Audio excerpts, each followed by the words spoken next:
Hey everyone, Cornapinoy X here once again, and today we continue our deep dive into potential mythology and folklore which inspired the designs of the monsters introduced within Monster Hunter Rise Sunbreak.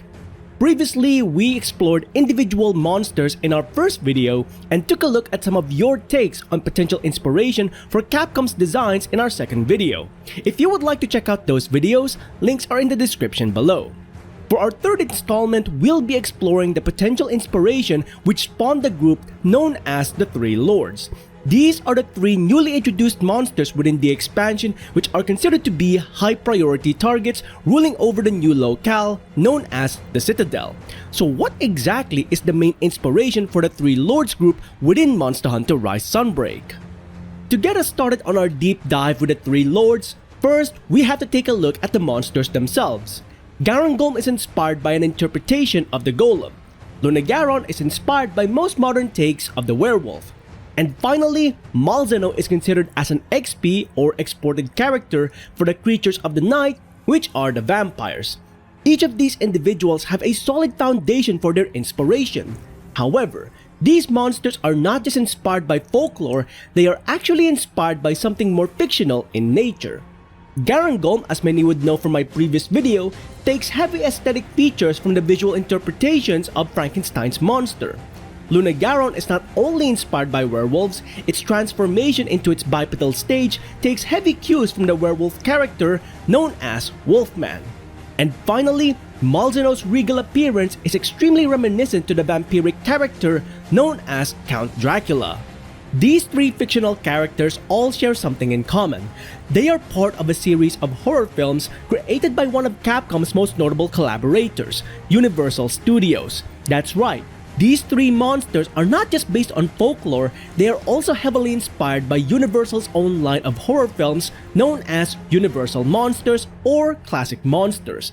The Three Lords themselves are based on the three most well-known characters utilized by Universal during their early days in creating horror films, and Capcom would use the posters created by Universal as references during certain takes in their trailer for the Three Lords as well as their artwork for Garangolm in Sunbreak.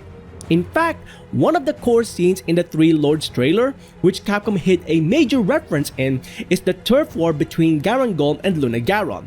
It might not look like a reference to anything at first, but when we take a look at the positions of the monsters and the hunter, we can see that Capcom composed the entire scene in a manner reminiscent to the poster of Frankenstein meets the Wolfman.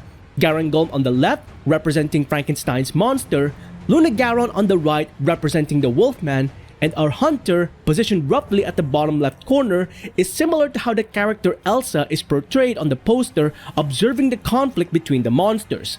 From these obvious references, along with the general folklore which Capcom were inspired by to design these monsters, Capcom unified modern horror media with historic folklore in order to forge the Three Lords of Sunbreak and set the stage for the expansion.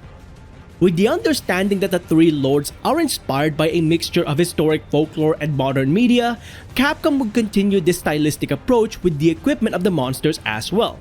For Garangolm's armor set, the first body type armor takes major aesthetic inspiration from the Super Robot animated series Mazinger Z, with the helmet of the armor set sharing a striking resemblance to the Mazinger Z's head. Now, the second body type armor, on the other hand, may partially take inspiration from the historic interpretations of Joan of Arc. The Palamute equipment can be a combination of both armored horses in history as well as the famed Trojan horse during the Trojan War. Now, for the Palico armor, this one is interesting because I still see that Mazinger Z inspiration, but at the same time, I can also see Capcom's own IP being added into the flair of the equipment. This is because we can take a look at the equipment for the Palico as being partially inspired by the bosses in the Mega Man series as well, possibly the likes of Stone Man as well as Burst Man. Lunagaron's armor set for both body types take on a streamlined and cybernetic appearance, possibly referencing different forms of media which focuses on futuristic events and settings. The Palamute equipment is even reminiscent of the character Blade Wolf from Metal Gear Rising, showcasing the futuristic aesthetics that Capcom were going for with this armor and weapon set. The weapons forged from Lunagaron's materials may also be a reference to the Nordic mythology of Fenrir, as the weapon itself may be a representation of how Fenrir was bound by two chain fetters, Lading and Dromi, but was able to use its strength in order to free itself from the fetters. The chains on the weapon may represent the binding of Lunagaron's powers, similar to how the gods attempted to bind Fenrir.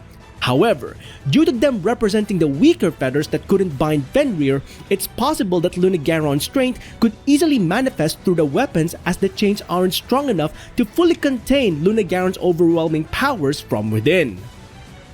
And that, everyone, is currently all of the information that we can gather regarding the group known as the Three Lords, as well as the potential inspiration behind the design of Garangolm and Lunagaron's equipment within Monster Hunter Rise Sunbreak.